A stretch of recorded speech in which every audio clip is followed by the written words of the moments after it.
हम लोग बात करने वाले हैं सैटेलाइट के बारे में। नेक्स्ट टॉपिक हमारा सैटेलाइट, ठीक है। सैटेलाइट दो टाइप की होती है, ग्रेविटी वाली, एक इलेक्ट्रिक।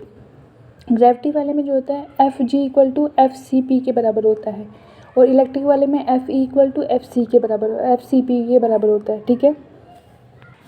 यानी कि आप बोल सकते हो कि दो टाइप की होती है, ग्रेविटी और इलेक्ट्रिक, ठीक है। ग्रेविटी भी जो है दो टाइप की होती है, नेचुरल और आर्टिफिशियल। नेचुरल जैसे कि मून, ठीक है। आर्टिफिशियल जो होती है दो टाइप की होती है, जियो सैटेलाइट और जियो स्टेशनरी सैटेलाइट, ठीक है। जियो सैटेलाइट को हम पोलर सैटेलाइट भी बोलते हैं, ठीक है। और दूसरा होता है जियो स्टेशनरी सैटेलाइट। अब सेंटर ऑफ सैटेलाइट जो है, अगर हमें रिवॉल्व कराना है और उसको सैटेलाइट को रिवॉल्व कराना है, तो सेंटर ऑफ सैटेलाइट जो होता है और orbit must centre of satellite orbit, satellite की ऑर्बिट का जो सेंटर है वो मस्ट कोइंसाइड करना चाहिए with the centre of earth. ये एसेंशियल कंडीशन है। क्या, किसके लिए? अगर सैटेलाइट को क्या करना है हमारे यहाँ पे, अगर सैटेलाइट को अपना मोशन करना है अराउंड दी अर्थ, ठीक है।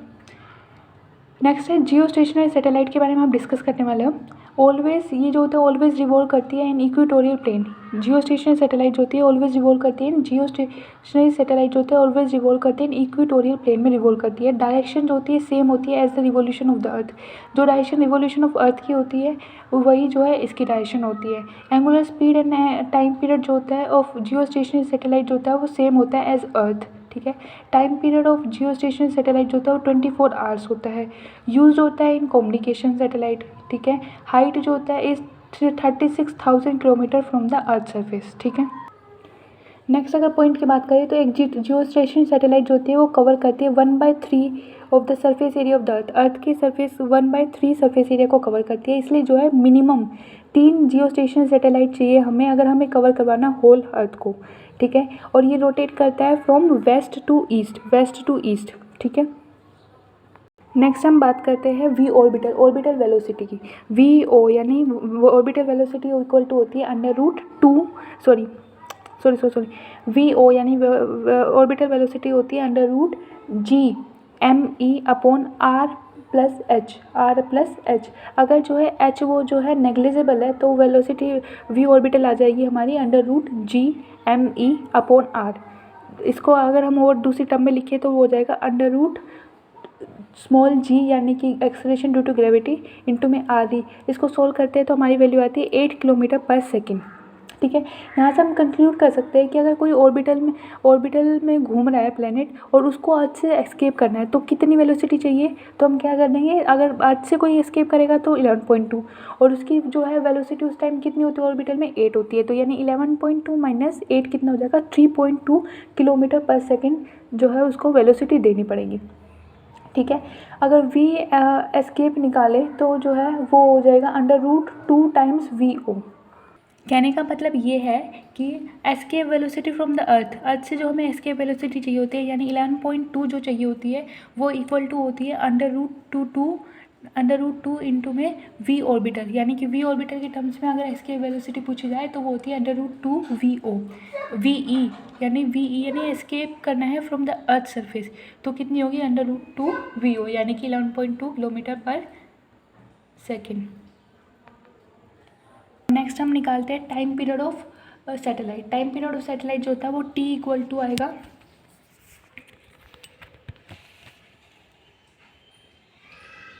T इक्वल टू होगा 2πr⁵2 अपॉन √G के यानी कैपिटल G_m_e, ठीक है। यानी यहाँ से निकाल सकते हैं T जो होता है डायरेक्टली प्रोपोर्शनल होता है r⁵2 के, ठीक है। और अगर हम इसको और टर्म में लिखना चाहें तो T equal to 2π√re upon small g यानी एक्सेलरेशन ड्यू टू ग्रेविटी। यहाँ से सोल्व करके निकालेंगे तो आ जाएगा 600 पाई सेकेंड्स, ठीक है। यानी कि 1.4 r यानी कि √2r, ठीक है। अगर डेंसिटी के टर्म में निकालें तो T इक्वल टू हो जाएगा √3π अपॉन ρe इंटू में g, √3π अपॉन ρe इंटू में g, ठीक है। एनर्जी ऑफ सैटेलाइट हमें निकालनी है। अगर हमें एनर्जी ऑफ सैटेलाइट निकालनी है तो वो होगी potential energy equal to -G_m_e into में m upon r। Kinetic energy अगर हमें निकालनी होगी तो वो आएगी G_m_e अपॉन 2r आएगी। टोटल एनर्जी जो होगी वो होगी G_m_e अपॉन 2r। ठीक है। टोटल एनर्जी जो होता है पोटेंशियल एनर्जी का हाफ होता है, और टोटल एनर्जी जो होता है माइनस ऑफ काइनेटिक एनर्जी होता है। ठीक है। टोटल एनर्जी जो होता है जीरो भी हो सकता है, पॉजिटिव भी हो सकता है, और ये अगर जीरो पॉजिटिव है तो यानी कि अनबाउंडेड है, और अगर टोटल एनर्जी नेगेटिव है तो यानी कि वो बाउंडेड है। ठीक है। अगर इसी टोटल एनर्जी को अगर हम जो है एंगुलर मोमेंटम की टर्म में देखें तो वो हो जाएगा -L²/2mr², L²/2mr²। ठीक है। अब हम बात करते हैं binding energy. Binding energy equal to ये होती है total energy, total mechanic energy यानी कि potential energy plus kinetic energy of a close system जो होते हैं वो नेगेटिव होती है। ठीक है। तो the modulus of the total mechanical energy, total mechanical energy का जो मॉडुलस होता है उसको हम बोलते हैं बाइंडिंग एनर्जी। क्या बोलते हैं? Binding energy of a system. This is a energy due to which system is bound होता है, या फिर और the different part of the system are bounded to each other. या तो सिस्टम बाउंडेड होता है या सिस्टम के डिफरेंट पार्ट्स जो होते हैं वो बाउंडेड होते हैं ईच अदर से। ठीक है। यानी कि binding energy equal to minus of total energy होता है। ठीक है। यानी कि ½ mv ऑर्बिटल का स्क्वायर इक्वल टू Gm/2r, या फिर इक्वल टू होता है L²/2mr²। ठीक है। समझ गए? Escape energy and ionization energy practical example of binding energy के एग्जांपल है। ठीक है।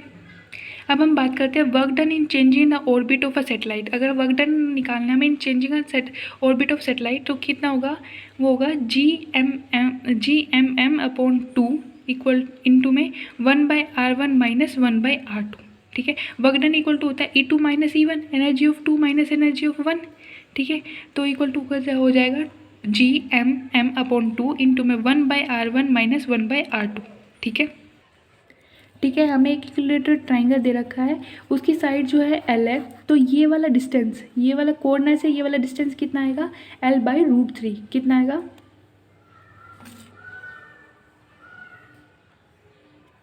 कितना आएगा ये डिस्टेंस? L/√3। कितना हो जाएगा? L/√3। अगर ये साइड पूरी, ये वाली साइड अगर पूरी L है तो ये वाला डिस्टेंस कितना हो जाएगा? L/√3 के बराबर हो जाएगा। और एक जीजा जूल जो होता है वो 10⁻⁻⁻ जूल के बराबर होता है। एक जीजा जूल इक्वल टू 10⁻⁹ जूल होता है। ठीक है। अब जो है हम लोग कुछ पॉइंट्स को डिस्कस करते हैं और कुछ पॉइंट्स को डिस्कस करते हैं। ठीक है।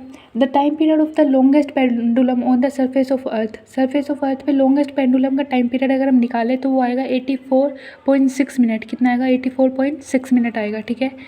इक्वल टू अगर हम वैसे फॉर्मूले के टर्म में देखें T इक्वल टू 2π√r यानी radius of earth upon G आएगा।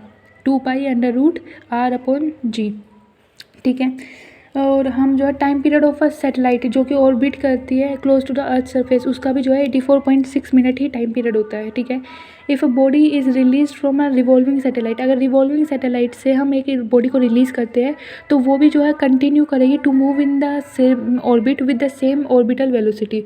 इसका मतलब है कि वो भी क्या है? एक सैटेलाइट बन जाएगी जो कि क्लोज टू द अर्थ होगी, become a satellite close to the earth. ठीक है।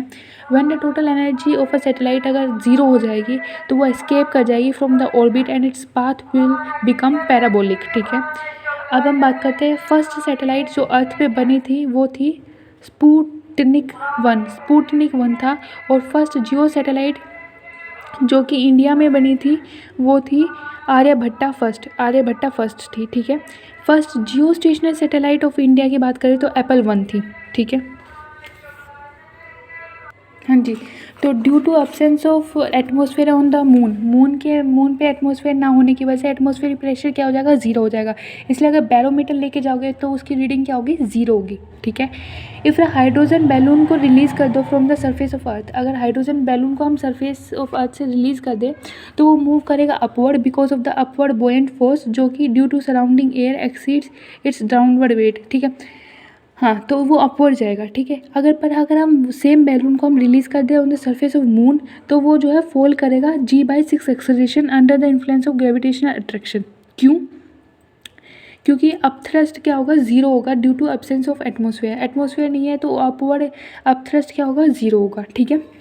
हमने बोला कि हाइड्रोजन बैलून को अगर रिलीज़ कर दे from the surface of the earth तो वो अपवर्ड मूव करेगा because the upward buoyant force जो होता है ड्यू टू सराउंडिंग एयर जो होता है वो एक्सीड्स कर देता है उसका डाउनवर्ड वेट को। ठीक है। अगर नेक्स्ट पॉइंट है हमारा, इफ़ अ बॉम्ब जो है ब्लास्ट होगा ऑन द मून, तो उसकी साउंड जो होती है वो हम नहीं सुन सकते। क्यों? क्योंकि वो साउंड जो होता है एक मैकेनिकल वेव होती है, जो कि मीडियम चाहिए जिसको प्रोपागेट करने के लिए, पर वहाँ पे कोई मीडियम नहीं होता, ठीक है, इसलिए वहाँ पे कोई साउंड सुनाई नहीं देगी। हाँ जी, तो हमारे पास एक लास्ट पॉइंट बचा है, वो क्या है, अगर अर्थ जो है वो स्टॉप कर दे रोटेटिंग, अगर वो घूमना रोटेट करना बंद कर दे अर्थ, तो इसकी अबाउट इट्स ओन एक्सिस, तो apparent weight of the body का जो अपरेंट वेट है और effective acceleration due to gravity, ठीक है, विल इंक्रीज कर जाएगा at all point except pole. If earth stop rotating about its own axis, then the apparent weight of the bodies or the effective acceleration due to the gravity will increase at all point except poles.